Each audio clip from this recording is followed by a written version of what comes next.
যশোরের বাঘারপাড়ায় এক প্রবাসীর যত্ন করে গড়ে তোলা ফলজ বাগান রাতের আধারে নষ্ট করে দিয়েছে দুর্বৃত্তরা। নিত্যান্তপুর এলাকার ওই বাগানে ধারালো অস্ত্র দিয়ে কেটে ফেলা হয়েছে লিচু ও সবেদাসহ 20টিরও বেশি ফল গাছের চারা। ঘটনাটি জানাজানি হলে এলাকায় নিন্দার ঝড় বয়ে যাচ্ছে, আর হতাশায় ভেঙে পড়েছেন গাছগুলোর মালিক প্রবাসী জুলফিকার আলী। এদিকে বিষয়টি তদন্ত করে ব্যবস্থা নেওয়ার কথা জানিয়েছে পুলিশ। বিস্তারিত থাকছে শহীদুল ইসলামের প্রতিবেদনে। যশোরের বাঘারপাড়ার নিত্যান্তপুর এলাকায় প্রবাসী জুলফিকার আলীর গড়ে তোলা ফলজ বাগানটি রাতের অন্ধকারে নষ্ট করে দেওয়া হয়েছে বলে স্থানীয়রা জানিয়েছে। জানা যায়, তিনি কয়েক বছর আগে কষ্টার্জিত টাকায় 48 শতক জমি কিনে সেখানে লিচু ও সবেদাসহ বিভিন্ন ফল গাছের চারা গাছ রোপণ করেছিলেন। বাগানটি দেখাশোনার দায়িত্বে ছিলেন স্থানীয় বর্গচাষী শফিকুল ইসলাম। মঙ্গলবার দুপুরে ঘটনাস্থলে গেলে দেখা যায় বাগানের 20টিরও বেশি ফল গাছের গোড়া ও মাঝামাঝি অংশ ধারালো অস্ত্র দিয়ে কেটে ফেলা হয়েছে।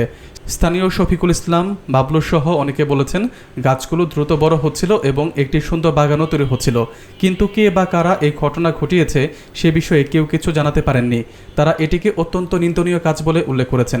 এদিকে প্রবাসী জুলফিকার আলী বিষয়টি বাঘারপাড়া থানা পুলিশকে জানালে থানার ভারপ্রাপ্ত কর্মকর্তা জানিয়েছেন যে তিনি অভিযোগ পেয়েছেন। তিনি আরও জানিয়েছেন, ঘটনার কারণ উদ্ঘাটন করে প্রয়োজনীয় আইনগত ব্যবস্থা নেওয়া হবে। এই ঘটনার পর এলাকায় ক্ষোভ ও উদ্বেগ তৈরি হয়েছে, আর মালিক ক্ষতির পরিমাণ নিয়ে দুশ্চিন্তায় পড়েছেন। আমি থাকি তো দেশের বাইরে, ঠিক আছে। আমি আসছি, এসে আগে 2 দিন এসে ঘুরে গেছি, ঠিক আছে।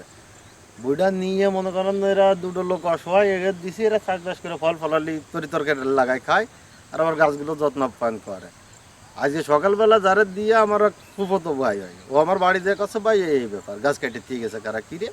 পরে আমি আসলাম, এসে দেখলাম যে এই অবস্থা, 18-20টা গাছ একদম এই রাত্রে কাটে সাফ করে দিয়ে গেছে। এই দেন প্রত্যেকটা গাছের ফল, এই প্রত্যেকটা গাছে এই যে ফল এসে গেছে। আর 3-4 বছর এই গাছগুলোর বয়স, এত কষ্ট কলাপ করে এগুলো করা হয়েছে, ঠিক আছে। এই আছে পরিবেশ পরিস্থিতি। তো এখন আমাদের কারোর সাথে শত্রুতা আমি আছি এরকম আমার মনে হয় না যে আমি কারোর সাথে কোনোদিন চারানার ক্ষতি করছি। পারলে 2 পয়সা উপকার করি, না পারলে করি না। এই আছে পরিবেশ পরিস্থিতি। আমি আজকে গেছিলাম, জিডি করে আসছি। থানা থেকে জিডিটা রাখলো, ওরা বললো যে আমরা দেখতেছি।